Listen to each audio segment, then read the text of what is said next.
Hey guys, it's Jim Bounds at Motorhome Rehab Branch, and thanks for coming by for a few minutes. Today we're going to talk about rear suspension, air ride suspension, modifications, things that if you want to keep the original air ride system, things you should do to it to make it more reliable and up to date and what have you. And I say if you want to keep it, wait till the end of this series, because if you're in a quandary about whether you want to keep this or go something else, understand, we've talked about this many times, but this is a mission critical system, which means if it fails, one, you need a backup. But if it fails, you're going to do something. So it's not beyond realm of reasonability to change it after 50 years. Okay, it's just, what can you say? All right. So, by the way, shout out to the GMC Sunshine Statesman Club this weekend. They had their first year rally at Port Orange, which is down the street from the beach ranch. So I went over and spent some time with them. We talked about corrosion. We talked about I brought this booger in, and we talked about how many connections there were, how many electrical connections there were, and air connections. Whew. Then we got into tires and all kinds of things. Had a great time. Thanks, guys, for your hospitality. I had to bug out right after we had a talk, but next I'll come again. We'll spend some more time. So anyway, the GMC Club group, the network, is a pretty good group of people, and if there's a club in your area, which there are, did you know that there are 21 clubs in FMCA that are GMC specific, or they used to be? It's the largest group of clubs specifically for a motorhome in FMCA. They don't want to talk about that. They want to talk about all those new big behemoth things, and you spend a bunch of money. But the reality is, the GMC is got the interest and the enthusiasm. Right. Well, enough of that. So today we're going to talk about modifications and things that we're going to do to the power level system. I left my tripod, to the power level system to make it a little bit more reliable. And when you say the power level system, what we're talking about is you open the front engine cover, past your side, and you look down and you see that. That's your steering shaft. And below that, right over here, is my Vire compressor, and here's my tank. Here's the tank. I've got a pressure gauge on it, which I would recommend to put a pressure gauge on your tank. Also, I have a Schrader valve right on the top of it. So if the thing goes out, I can put air into it right here, and it'll go up, right? This braided line goes to my Vire compressor, and the check valve is built in right there at the end of it. So it's real easy to get to. I really like that.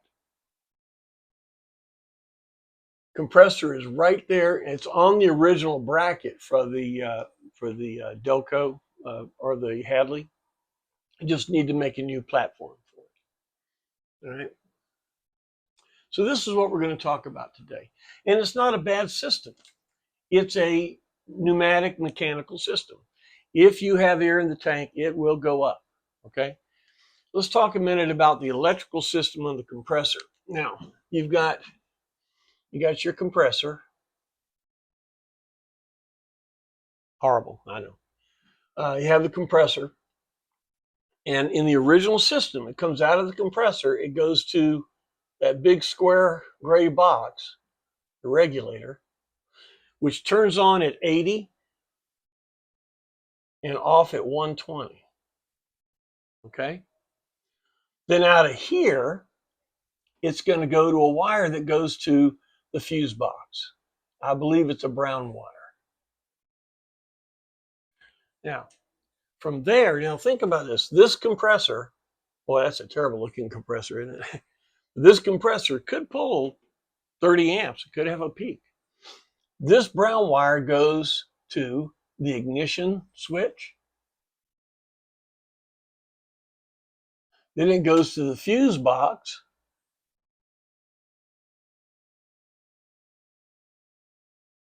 Then it goes to the horn relay, to the terminal right on the horn relay. Then it goes to the fusible link that goes to the vehicle battery positive. And then from here, it goes down to the boost solenoid, the right hand side, and from here down to the battery. You see what I'm saying? Now, this is a high current device, and it's pulling current from a small gauge wire through the ignition switch, through the fuse box, down to the horn relay, through the fusible link. Remember we talked about fusible link, all right? And then to the vehicle battery positive. Give you a little better look. There we go. Then to the vehicle battery positive, boost solenoid, and the battery. There's a lot of drops. There's a lot of unsoldered connections in this circuit. And this circuit, if it blows out, you're done. If your fuse blows out, you got to put in, the circuit breaker, the silver circuit breaker. If your fusible link goes out, you're done. Okay, so here's what we want to do. Right here,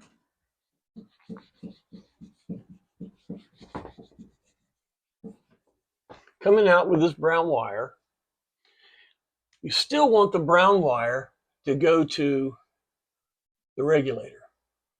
But we want to change the regulator to come on at 110 and off at 145. I did a video previously. You go to Horn Blasters and look at their regulators, and they will have that. It's about the size of your thumb. Now, understand that it has an 1/8 inch pipe thread fitting. You have a 1/4 inch pipe thread, so you'll need an adapter. All right, so you want to change that. Then you want to come down to a relay, because the high current is going all the way through here. We don't want to do that. We want this brown wire to go to the regulator, and then it goes to number 85 on a Bosch relay, and then number 86 would be a ground. So when you turn on your key, power goes here, no pressure, power goes through here and hits the relay. Make sense?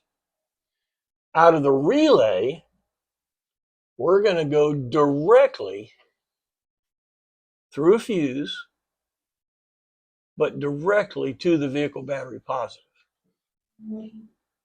Put a 30 amp fuse directly to the vehicle battery positive, into the relay, and then out of the relay to the compressor. Make sense? Because now the high current only flows here. It takes the possible 30 amp drain away from the fuse box, away from the ignition, away from the fusible link, right? So now you've got more current available to the compressor. The compressor is going to run cooler because the voltage will be higher. Because when you have resistance, voltage drops. That's heat. The more current you can supply that compressor, the better. Make sense? This is a simple rewire. The only thing you're going to do is you're going to change the regulator. You don't have to, but I would. The original one's 80 and 110. And you could be somewhere between 80 and 110 and want to go up. So bumping it to 110 to 145, actually this is 120, to 145 is a better deal. And then you're going to add this Bosch relay. If you don't know about a Bosch relay, look it up. BOSCH relay. A little square box. Usually have a little tab on it like that. Right? So 85 and 86 are your primary sides. 30 and 87, I believe, are your secondary sides. So this is a major improvement that everybody that has a power level system should do. Make sense? All right. Now,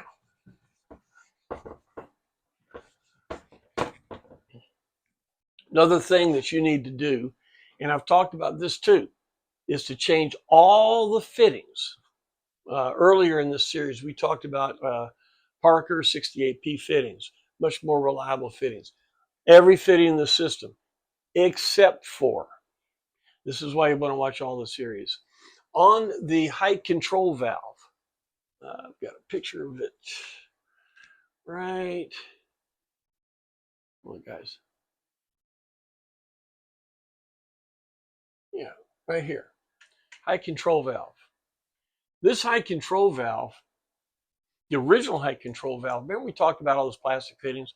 Well, the original height control valve has a unique plastic fitting on it and a real short air line going to this little black blob, okay? If you try to replace that one fitting with another fitting, it won't work. It's not a pipe thread fitting. It's a flare fitting of some weird sort. So cut that one as long as you can, and it's going to be a red line.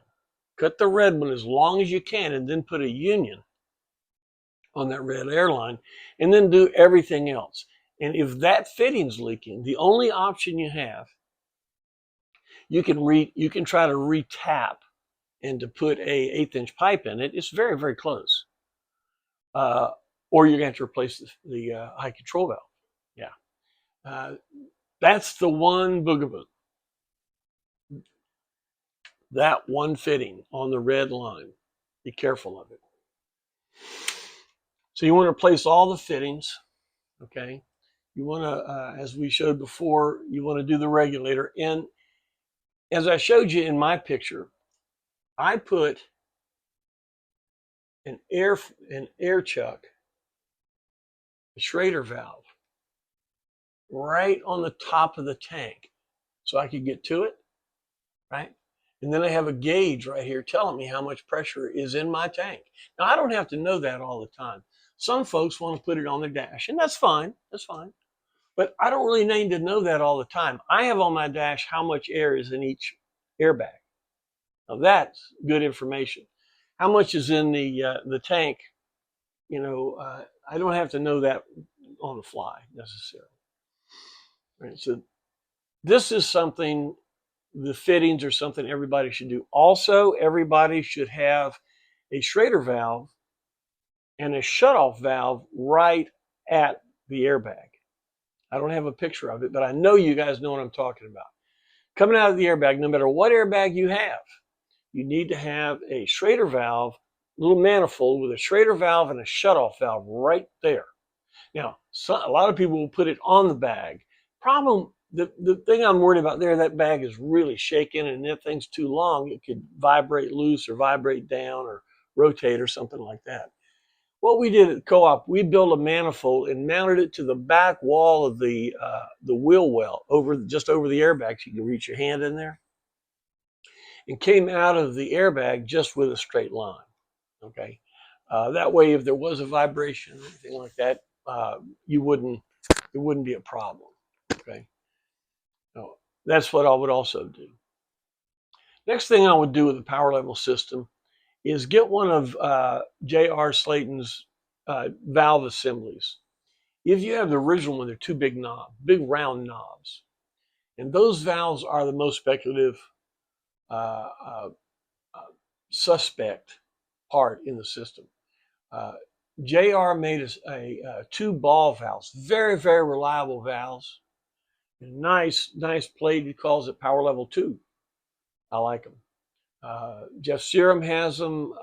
Applied has them available.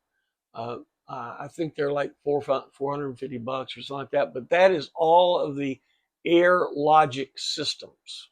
Make sense?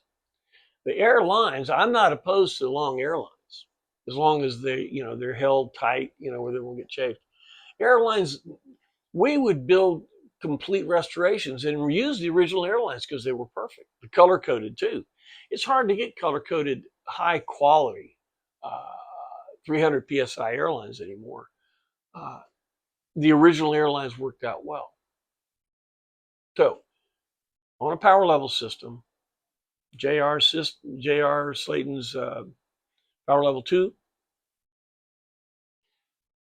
new compressor. We talked about the Viair 380 and above. New regulator, 110 on, 145 off. Relay, Bosch relay or some sort of a relay. Now, some folks, I don't have a picture of it, but the relay that's being used over on your blower, Evercode 2411, or another number is standard brand RY12. That's a really good relay. It's a 30 amp relay. It has 5 connections, just like the Bosch relay does, and it's a little heavier duty. In future videos, we're getting ready to work on a coach that has one of those, so you can stay tuned for that. You could use that relay too. All right. Now, the next video, we're going to go into this pile, electro level system. What could go wrong, right? Power level system is much easier to talk about. Electro level system, and then we'll talk about upgrades if you're still running electro level 2. And then in the last video, I'm sorry to make it the last, but the last video, I want to show you my idea of what I feel would be a good system if you were building one up from scratch. You can learn from all 3. Great. Well, look, thanks for your time. Hit like if you're on YouTube. I really invite you to go to patreon.com, patreon.com. And then on Patreon, just like YouTube, you hit search. They call it Find a Creator. Hit that and put in Motorhome Rehab Ranch, the same as you did to get here on YouTube. I'll have pictures, some of the pictures of this there, and maybe some more verbiage. And you just feel like you're more of a ranch hand when you come over to the ranch. Okay. Thanks for the attention. Watch the next video, and we'll see you then.